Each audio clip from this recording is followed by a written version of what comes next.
recorded live right here in Little Rock, Arkansas. It's time again for Larry's Rants, Raves, and Reviews. And now here's Larry.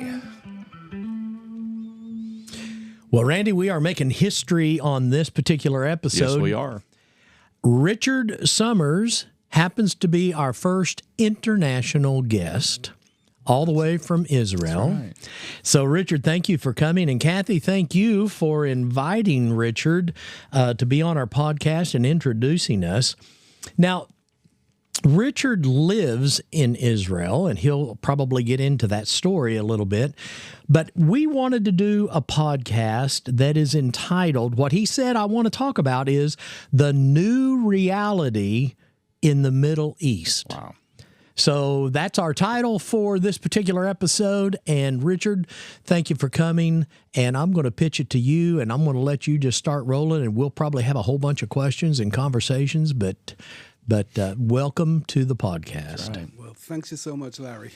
Let's start off with some good news. Okay. Okay. The good news is that together with President Trump, 250 hostages that were kept underground in terrible conditions, Yes, came back from Gaza.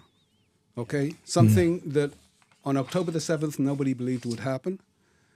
And the Israeli and the Jewish people owe a great debt of thanks to the United States of America. And if I can just say thank you to all the listeners here, first of all, it's important. Okay? And I'm not so for sure if I wouldn't just singularly say thank you to President Trump. For certain. Yeah. President Trump created a reality that nobody could believe was possible. Yes. That over 7 decades, we'd never had something where we could walk in and that we could actually come to an agreement that we could believe in the outcome. And that takes me back to the new reality of the Middle East. Okay, on October the 7th, the impossible, as far as we're concerned, happened. Israel got invaded and land was taken for the first time in 75 years. And it might have only been for a few hours, but it shook us to our core. If you like, what we talk about in Israel is we turn around and say the conception was broken. We thought that we could be good to our neighbors, that we could give money to our neighbors, and that way we'd buy quiet. October the 7th turned around and said that when there's a concept in Islam that says you play the long game, that we understood the long game was being played. But I don't really want to talk about that western border. Okay. Because I live on the eastern border. And the eastern border has had a peace treaty with Jordan for almost 30 years. It's a treaty that we call kind of a cold peace. Israelis go to Jordan, they go to Petra, they hike in Wadi Ram. Jordanians come over to Israel to work because the wages are 5 times more than they are in Jordan, sorry. But there's no real relationship in terms of the two sides are coming together. Now, where I live is literally on the edge between Jordan and Egypt and Saudi Arabia. Okay, when I take my dog for a walk in the morning and I walk up into the mountains, I can see 3 countries. Really? I can see 3 countries, which is, in many ways, it's about turning around and saying there's a huge potential here. Yeah. We're sitting on a triangle that turns around and said that with Israeli know-how, with Saudi Arabian oil, with Jordanian manpower, and with Egyptian, the size of the population and its importance in the whole of the Middle East, this could be a crossroads that could really take us back almost to biblical times of when it was a spice route, when effectively the wealth of the East is traveling through Israel in order to get to Europe and beyond. And there was lots of hope in the air. And then October the 7th comes. On October the 7th, my job is I'm responsible for strategic development of the region. And in wartime, I'm also responsible for making sure that all of our emergency services are up and running and that the community is safe. Maybe I should turn around and say what actually happens when Israel goes to war. Okay. Okay, so when Israel goes to war, what happens is that we get messages to WhatsApp. Every man and every woman who's doing reserve duty will get the same message. It's time to come to your unit. Okay, now where I live is at the very end of the country, and what happens is buses turn up in parking lots. People say goodbye to their kids, and they just get on a bus with no concept of when they're coming back. Oh, wow. Okay, it's extreme. All right, I've done it 3 times in my life. This time was the most extreme for me because I didn't get on the bus. This time I stayed at home, and you have to watch what's going on TV, and my job is to make sure that my community is safe. Now, I drive up every day up the Arava Road. The Arava Road is effectively, it has a road that's parallel to it in Jordan, which is called the Araba Road, okay? Because we have a va and they have a ba. Okay? Happens, what can you do? And for years, I drive up that road, and I'm looking at what the state of our farms are like. I'm looking at whether or not we're going to have a good season for our dates. I'm looking to make sure that there's no irrigation pipes that have been exploded and that we're wasting water. And all of a sudden, I find myself looking eastwards. And I'm looking eastwards, and I'm looking for white trucks. All right? White trucks, because there's a picture that is burnt in the memory of every Israeli today of that white truck in the middle of Sderot, which is a city in the western Negev, of Nukba terrorists with a heavy machine gun shooting at a police car as it's driving past, and everybody's doing a double take. Okay, and that was a reality of October 7th that none of us had ever experienced. Certainly, for the 30 years that I've been living on this eastern border without a fence, never really taken into account. So the first lesson and the first thing that's a new reality is that all of a sudden these communities that were considered as a place of refuge, okay, on October the 7th, what happens? Everybody from the Gaza envelope travels down to the south, okay? Overnight, my population is doubled. All right. We had about 55,000 people living between Eilat and the Dead Sea on October the 6th. On October the 8th, we've got 125,000 people. Wow. Okay. In the whole region, you have about 20,000 hotel rooms, which means people are literally opening their homes. Really a remarkably, if we look at the really terrible side of the October the 7th, the amazing side is understanding how strong our community is and how much we care for one another. Okay, there's a term in Hebrew that goes, Kol Yisrael Aravim Zeh Lezeh. Okay, all of Israel is responsible for one another. On October the 7th, we understood that. Okay, that when people came down, people opened their doors. In my region, okay, we have just 5,500 people living there. By October the 8th, we had 10,500, and we don't have a single hotel. Now, it literally means that everybody was having a couple of people sleeping on their couch. And they weren't sleeping for the night. It was an open-ended invitation, and we were sharing our food, we were sharing our home, we were inviting kids into our classrooms, all right? And after you've been through that level of trauma, okay, it takes a parent made of brass to be able to turn around and say, I'm going to risk having my kids with kids who've just been through what they've been through. And we didn't ask questions. We just turned around and said, come and be with us. Okay, so that reality is different than October the 6th. I don't know if you guys know what was going on in Israel before October the 7th, but in October before that, every single day for about a year, there'd been massive demonstrations on the streets, and the country was split in half. All right, and what we realized was actually on October the 8th was the people weren't split in half, politicians were splitting us in half. And that actually when you let the people turn around and say what's important, they understand it's themselves, it's each other and their communities, and that our communities are strong by how open we are to everybody. Okay, and so that's really the important new reality. The new reality is to turn around and say politics is important, but nothing's more important than our community. all right? And our community doesn't stop at the end of our road. It's the whole of Israel. That's powerful. All right, and it's something that I think I spoke with some really great friends from Arkansas on Friday night, and one of the things that was really coming together was that thing of how can we learn from your experience? That idea of turning around and saying community is everything. I think the second lesson that we learned was that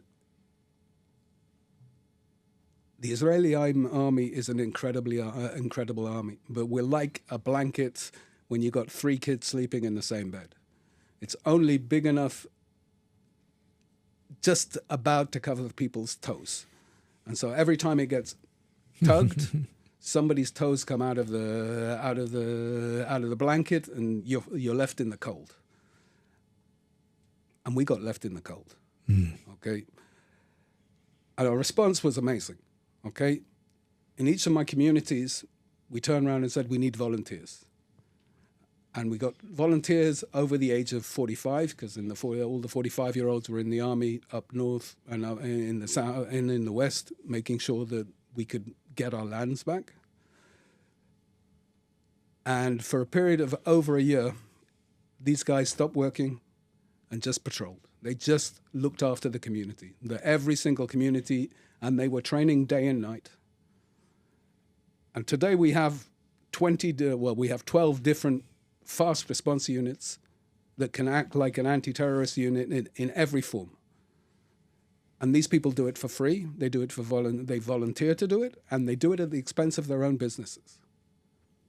Okay, and that idea of understanding that you only have yourself to rely on, because even if the army is going to get there, it's going to take 4 or 5 hours. And what we learned on October the 7th is 4 or 5 hours is around about 4 or 5 or like 4 hours and 59 minutes too late. That's eternity. Right. Yeah. The second thing that we realized was we can't do this alone. And at a point when we were asking for everything, and I'm saying that as somebody was responsible for just figuring out how do you deal with double the population overnight, it's not the things you think about. All right, you think we need to have security, and we need to have baby formula, diapers.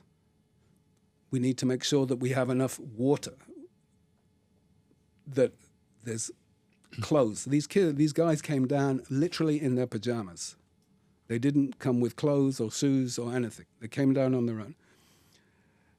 And I found myself picking up the phone to people that I'd met and talked to, and I felt that they were my friends, but I didn't know what they had. And Miss Kathy Dosh, this amazing woman, it wasn't a question of, okay, how are you? It was, what do you need? We're here for you. And I think that the next lesson that we learned and the next change in the reality of Israel has a habit of thinking we can deal with everything on our own. What I think we're learning today is that that our allies are important, and that we can't do it without them, and that we need to extend our community not only to be the community within Israel, but also to look at those people who really do care. All right, and it took a change for us, because we've had bad experiences with non-Jewish communities. Well, I was going to say, it could be difficult because Israel doesn't know what ally is really an ally. Indeed. That they have counted on in the past. Absolutely. So you've been disappointed to the point to where you trust no one. Indeed. So now that might have started to change? I think it's changed a lot. Okay. I think that, first of all, it's a matter of turning around and saying that we've started a dialogue that's a different kind of dialogue. It's a dialogue that turns around and said that we're going to tell our truth, and we're going to hear your truth, as opposed to, we'll see what you've got to offer, and maybe we'll come to an agreement. If you can have an open dialogue, then you can create a different discussion. And again, it goes back to President Trump, just so you know. It really does. It goes back to that thing of turning around and saying, okay, it's nice when you have politicians who talk about red lines, but if they keep on moving, then they don't help you at all. when President Trump came in, and he said something really clear. I want to have a very clear outcome to this thing, okay? That these are my rules and I'll keep to them. And it meant that we could start having a conversation that said, okay, that I know that if when we need those B-52 bombers, that they're going to be there. All right? And that it means that when we've made that decision to clear the way so that you can come in, that you can do that one strike and it will change the reality of the Middle East. And it changed the reality of the Middle East no matter what anybody will tell you on the TV. Okay. We don't trust the TV around this podcast. We do not trust the media. Okay? Hey, listen, you know. let me toss that out there. And folks, let me say that I'm going to interrupt you for just a second, Richard. Don't check out on this podcast, because here's what I got to tell you. The American mind does not comprehend what Richard is sitting here saying at this time. You're going to have to process this. You may even have to listen to this podcast a couple of times just to really get a grasp on what he is really saying. Because in America, we do not deal with these kind of problems. Mm-hmm. This is not reality to us. We're used to watching TV shows and, seeing someone murdered, and then, a half hour later we see him on the same show, and that's our reality, okay? This is real life stuff here that your American mind may not be able to comprehend only one time through this podcast. So you may need to watch or listen to this a couple of times. But I will also, and I'll say this, and then I'll pitch it back to you. In America, the majority of we the people, I believe about 78 million of us, said we want President Trump because we must have change to change our country. And we believe that God put President Trump in office for this particular time in our country. I am going to just be bold enough to say, maybe God put President Trump in office just for this moment in time to help Israel. He helped Israel. I'll throw it back in a different way. Okay. Okay. And we'll go back to the last hostage. Okay. Okay. And we'll go back to the last hostage, because the last hostage gets released when the weekly Torah paragraph is about, is called Bishlach. Okay. And Bishlach is all about when the children of Israel are about to leave Egypt. And while all of the families are running around to find their last money and their clothes and whatever, Moses stops. And what does he do? He goes and he says, I have to take the bones of Joseph out of here because I've made a covenant with Joseph that I will not leave that his bones will come with us. Okay? And on the same week that the last hostage comes out, who unfortunately is a special forces soldier who got killed on October the 7th, okay? Those bones are taken back to Israel, and we're able to close a paragraph of history. So if that's what you mean, that President Trump was chosen by God, then President Trump was chosen by God, because we're clearly seeing the messages coming from the book. Well, you would have never seen the help that you saw with the last several administrations that was in office in Washington.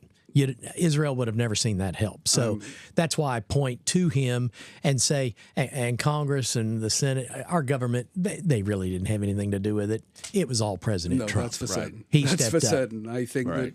You think, Randy? I think so. You're awful quiet over there. I know. I think so. Now, you also remember the story about the bones. You remember that Terry Nance brought that up a few podcasts back sometime about that very thing, about taking the bones. And, so you're on target, dude. But no, without a doubt, like President Trump is a force that we need. All right? We need people who can talk straight and keep to their word. Yeah. The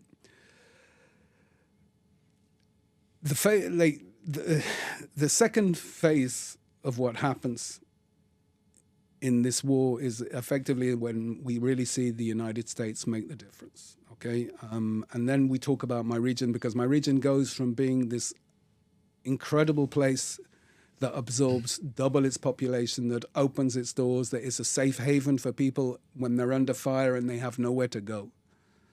And suddenly we become the front line. Okay?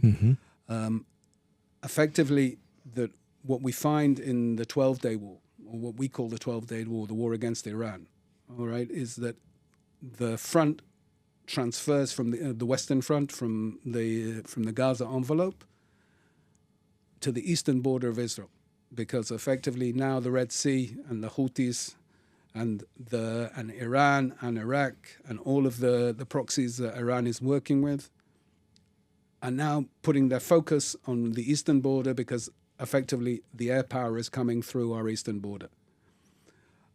My region, okay, within a 2-week period, we had 151 different airstrikes. Wow. Okay? My kids were getting up in the morning to go to school,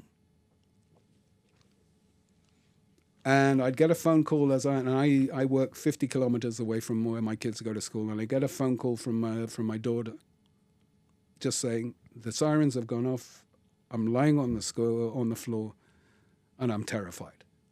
And my only response can be is just stay there, keep your hands over your head, it'll be okay. And you can hear the sirens in the background, and you can hear you cannot understand the noise that Iron Dome makes. It's as scary as the rockets, to be fair. All right, and every time those attacks are coming on, it's like Star Wars. It's like Armageddon in the sky. Wow. And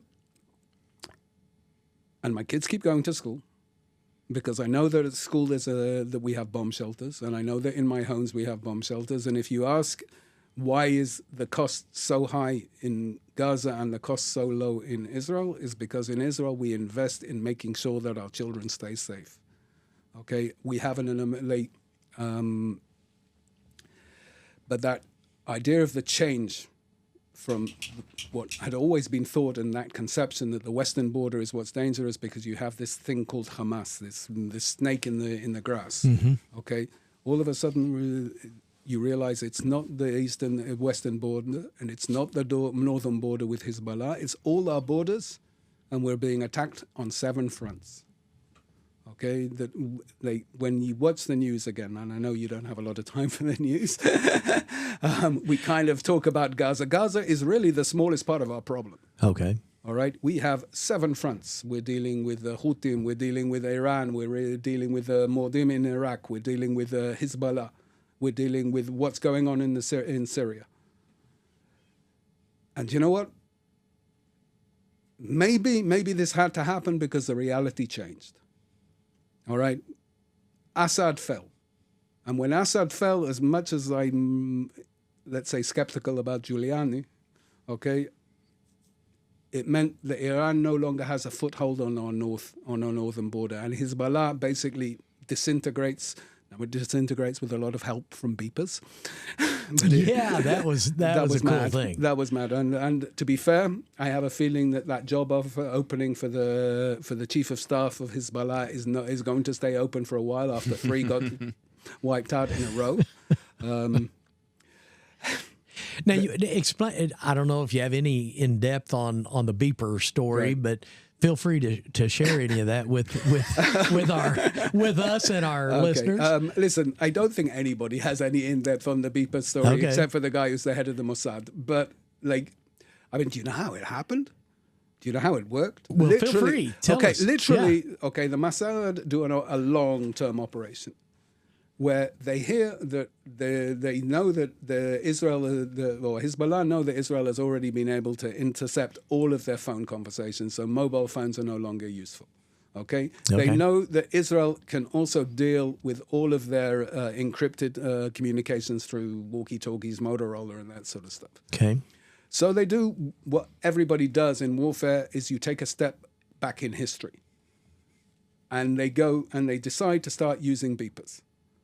And the Mossad basically recognizes that that's what they're going to do, sets up its own company, all right, and manages to convince them to buy these beepers. Okay, so that basically the Mossad now has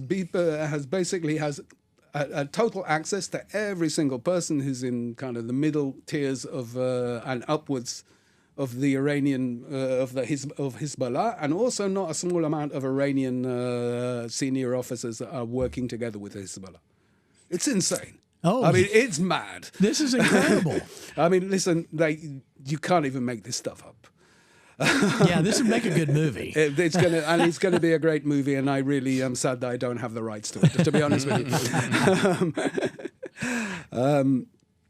So, the second new reality is to turn around and say all of the players that were on our border, all of those 7 fronts, effectively, they've been neutralized, or if not neutralized, they've been made to understand there's a different reality. But I'm still left on my eastern border. Mm-hmm. And my eastern border has no fence. Okay? Mm-hmm. And my communities, for decades, all right, have had only themselves to look after themselves, and nobody actually is able to look over our shoulder. All right? And what we learned on October the 7th is, as good as the army is in terms of being able to see what's happening on its borders, that our enemies know that the first thing you do is wipe out that potential.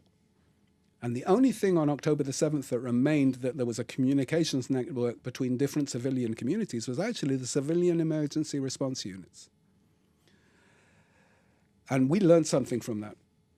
And this is where I go back to your community, and I have to turn around and say I owe a huge debt of thanks, because what we realized is that the one thing that we need in order to make our community safe is, first of all, to be able to have visuals all the time on what's happening on around our border, and the second is to be able to have a civilian response center that can actually turn around and say, okay, we're there for you and we can see, and we're speaking your language. And again, we reached out to the community in Arkansas and to our friends who'd already said, listen, if you need us, we're there. All right? And we said, listen, we want to build a purpose-built emergency response center that has like the best CCTV access, so that we can provide 24-hour surveillance of our communities. But more importantly, we're going to put it right next to our school. All right. Now, here's the thing: is our school is on the eastern side of the road, which means it's on the border. There's no fence, and we're sending our most precious thing to be sitting on a border every day to go and study. Oh, wow. Okay.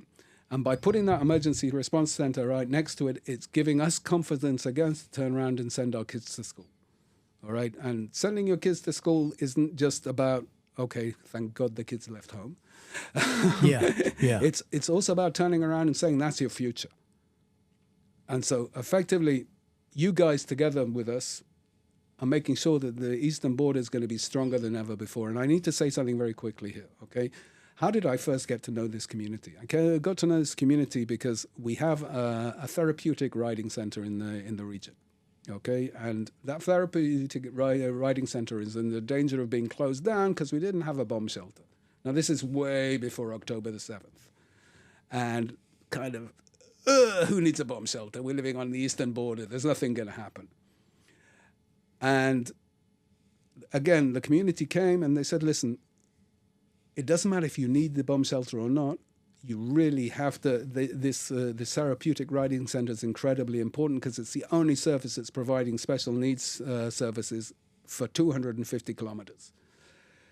And you came together with us and you built this bomb shelter. It was finished a month before October the 7th. Oh, wow. Okay. Now, it meant that, and one of the things about these therapy centers is if you stop providing the therapy, okay, these kids take huge steps back. Okay. And so for the first month or so of the war, everything was closed, all right? Schools were closed. Everything was closed. The only place that carried on providing educational activity over that period was the Red Mountain Riding Center. And the only reason it could do so was because this bomb shelter existed. So if we go back to to President Trump and God brought him here, then I have a feeling that God brought the community of Arkansas to us and said, we're here for you, and I'll make sure that when you really need it, those things are in place. Okay, it's not by mistake that I'm coming to talk with you today, Larry. No, it's not. And here's let me kind of say this. God's word says that his ways are not our ways, his plans are not our plans. And they're far above anything that we can comprehend, that's for sure. And so here's what I want to do is we're gonna end this episode and come back for a second episode with you. And so, folks, be sure and tune in to the next episode, and we'll wrap this conversation up. But we're having a wonderful time here. Tell your family and friends about our show, and we'll see you. Have a great day.